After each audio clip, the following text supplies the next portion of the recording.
All right. Welcome back to the deep dive. You guys have sent us some really interesting stuff lately on teacher burnout. And Yeah, we've been digging into it all. we have. And today we're going to zero in on one very specific aspect of that. We're going to look at how social and emotional learning, SEL interventions impact teachers, specifically those experiencing burnout. And the research we're looking at is a meta-analysis. So it brings together the results from 13 different studies. Yeah. So today we're going to kind of wade through all of those different studies and try to figure out, are these SEL interventions actually making a difference for teachers who are burnt out? And if so, like, what seems to work better than other things? We're going to try to give you a shortcut to understanding some of the key findings in this area.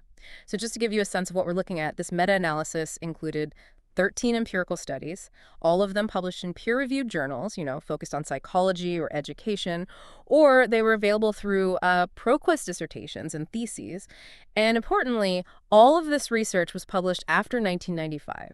And that kind of coincides with a real growth in interest in SEL research and practice. Okay, so let's start with the basics here. Most of us have a general idea of what teacher burnout is. But this meta-analysis specifically uses Matlack's model to break it down into three distinct parts. Can you walk us through what those are? Sure. So Maslach's model describes teacher burnout as having three main components, and the first one is emotional exhaustion.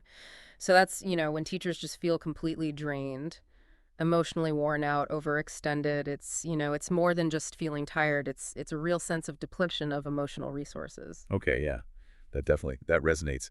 Teaching takes so much emotional energy. What's the second piece of this burnout puzzle? The second dimension is depersonalization.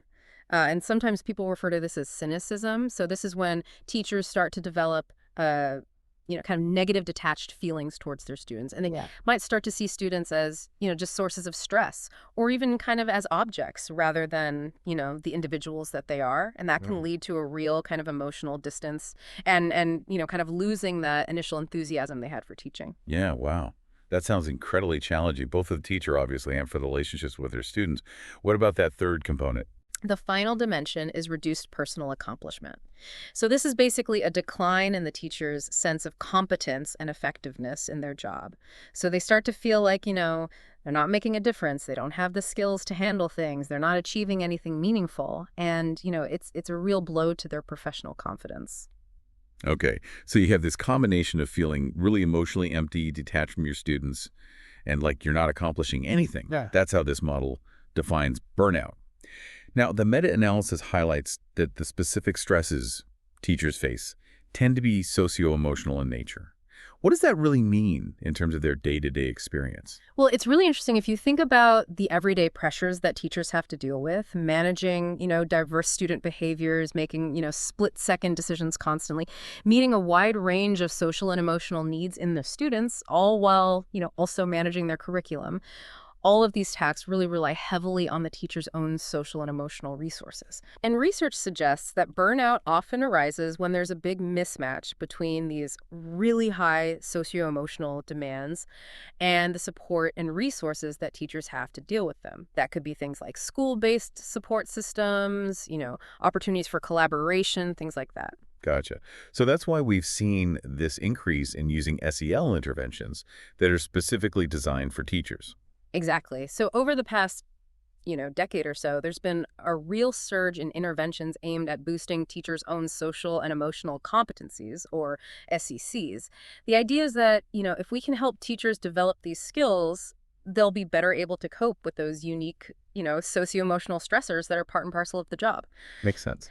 And, what's interesting is that a lot of traditional teacher preparation programs, they don't really focus explicitly on developing these interpersonal skills, things like understanding and managing your own emotions, managing your behavior, staying focused on your professional goals.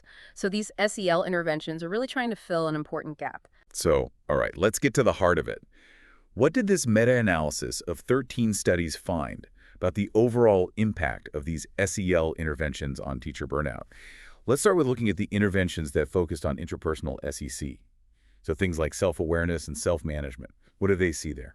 Yeah, so this is when it gets really interesting. So, for the interventions that targeted teachers' own, internal resources, the meta-analysis found a statistically significant medium-sized positive effect on personal accomplishment.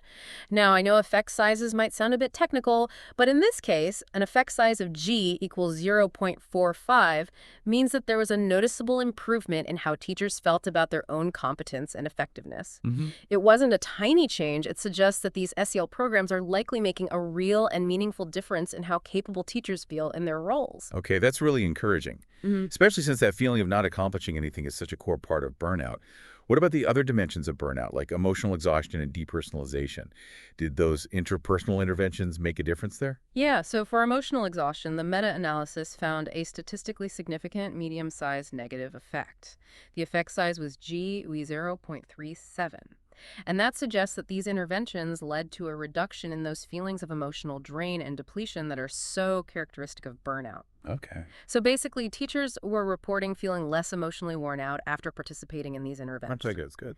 However, the impact on depersonalization was not statistically significant. The effect size was G equal now 0.51, but it didn't reach that threshold of statistical significance. So this is a really key distinction. While teachers felt more accomplished and less emotionally exhausted, these interventions didn't lead to a statistically significant change in those negative detached feelings they might have towards their students. Okay, so focusing on the teacher's own, like internal social and emotional skills, seems to help them with their feelings of competence and their emotional reserves, but not necessarily with how they feel about their students. That's an important point. Now, what about the interventions that only focused on interpersonal SEL? So things like relationship skills. What did they find there?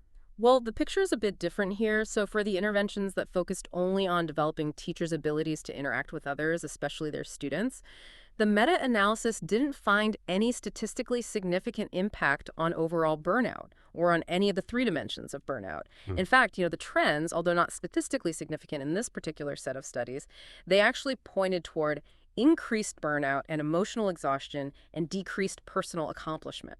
Wow, that is kind of surprising. You'd think that, like, improving relationships would have some positive impact on burnout. Why do you think that is? Yeah, it's a really interesting question, and it raises an important point about what's really driving teacher burnout. One possible explanation is that while improving teachers' ability to connect with their students might be helpful in lots of ways, it might not be enough to address those underlying feelings of, being overwhelmed and ineffective, which are really big contributors to burnout, especially in the face of, challenging classroom dynamics. So this finding kind of underscores the idea that really addressing teachers' own, intrapersonal competencies, their self-awareness, their self-management skills, those are absolutely crucial for professional development efforts aimed at preventing burnout. Just focusing on how they relate to others might not give them the internal tools they need to cope. Think about it this way. If you're feeling really overwhelmed and like you're constantly failing, simply having better strategies for interacting with people, that's not necessarily going to address those core feelings of, distress and inadequacy. Yeah, that makes sense. It's like giving someone all the tools to build a house, but not giving them the energy or the belief that they can actually do it. Now, the meta-analysis also looked at whether certain socio-demographic factors of the teachers played a role in how effective these interventions were. What did they find about things like age, gender, and years of teaching experience?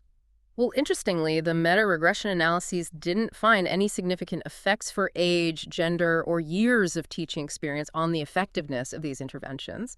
And one possible reason for that lack of, significant findings could be the relative homogeneity of the samples that were included in the studies. A lot of these studies included mainly female teachers within fairly similar age ranges and experience levels, so that might have made it difficult to really detect any substantial influence of these factors. Gotcha. So it seems like, at least within the groups that they studied, the interventions had a pretty consistent impact regardless of those background characteristics. What about the characteristics of the interventions themselves? Did things like the amount of training time or whether they were tailored to specific grade levels, did those things make a difference? So again, the meta-regression didn't find any statistically significant effects for the total amount of training hours, or whether there were, activities that spanned across sessions, kind of like between session learning opportunities. However, they did observe some narrower confidence intervals. And while these weren't statistically significant at that conventional p less than 0.05 level, they do suggest some trends that are worth paying attention to. For example, interventions that lasted for longer than 3 months, those showed a tendency toward a stronger positive effect on personal accomplishment. The p-value there was 0.078. So while not definitive, this finding hints that the duration of the intervention might be a factor in helping teachers feel more competent. So it sounds like, engaging with those SEL skills for a longer period might be more beneficial in the long run. What was that other trend you mentioned? Right. So we also saw a similar trend for interventions that were specifically designed for teachers working at the class level, so pre-K and elementary school teachers. Again, this was in relation to personal accomplishment, and the p-value was 0.053. So this suggests that there might be added benefits to tailoring SEL programs to the unique challenges and contexts of different teaching levels. Okay, so it seems like the big picture here is that these intrapersonal SEL interventions are helpful, but it looks like paying attention to some of those details, like how long they last, whether they're designed for a specific group of teachers, those details might be important, even if we don't have a completely clear answer from the data yet. Now, as with any research, there are always limitations. What were some of the key limitations of this meta-analysis? Yeah, it's really important to keep these limitations in mind when we're interpreting the findings. So first of all, the meta-analysis only included 13 studies. That's a relatively small number. Yeah. And that can limit the statistical power of the analysis, meaning it's harder to detect real effects, even if they exist. And it also kind of limits how broadly we can generalize the findings. Second, there was a lot of heterogeneity or variability in the findings, especially for depersonalization.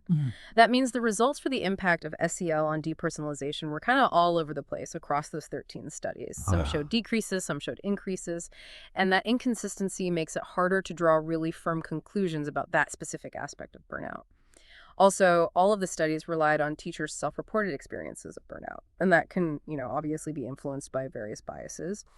And finally, there was some potential measurement issues in some of the studies, specifically with the depersonalization scale. Okay. So in some studies, the depersonalization scale had low internal consistency, meaning it might not have been measuring that aspect of burnout in a really consistent, reliable way across all the participants. Okay, so those are all really important things to think about when you're looking at the results of this meta-analysis. So what are the practical implications of this research? Let's say someone wants to implement SEL interventions for teachers to try to address burnout. What are the key takeaways they should keep in mind? So based on this meta-analysis, it seems like SEL interventions, especially those that really focus on boosting teachers' interpersonal skills, their self-awareness, their self-management, those interventions show real promise for improving how teachers feel about their accomplishments and reducing their emotional exhaustion. Okay. And when you're designing these programs, it's probably a good idea to think about making them last for at least 3 months. And if possible, to really tailor the content to the specific needs and context of different groups of teachers, like, as we saw, maybe tailoring interventions for those who work with younger children. But it's also important to remember that these interventions might not address all aspects of burnout. As we saw, they didn't have a significant impact on depersonalization. Right. So McKinsey is a valuable tool, especially for supporting teachers' well-being and their sense of effectiveness. But it's not necessarily a magic bullet. What else does this meta-analysis suggest about where future research should go, and what kind of broader approaches to teacher burnout might be necessary? Well, this research really highlights the need for more studies to look at the impact of interventions that operate at the organizational level. Hmm.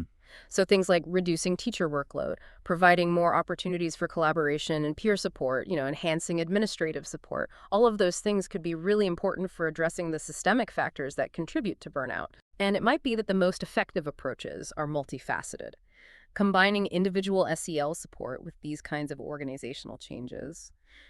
Future research also needs to use really rigorous study designs, including ways to assess the fidelity of implementation, so making sure that the interventions are being delivered as intended, and incorporating follow-up assessments to see what the long-term effects are. And given those potential measurement issues we talked about, it might also be a good idea to take a closer look at the tools that we use to assess burnout, especially when it comes to that depersonalization dimension. All right, well, this has been a really, really interesting deep dive into this meta-analysis. Yeah. So to sum it all up for our listeners, what's the most important takeaway about SEL interventions and teacher burnout?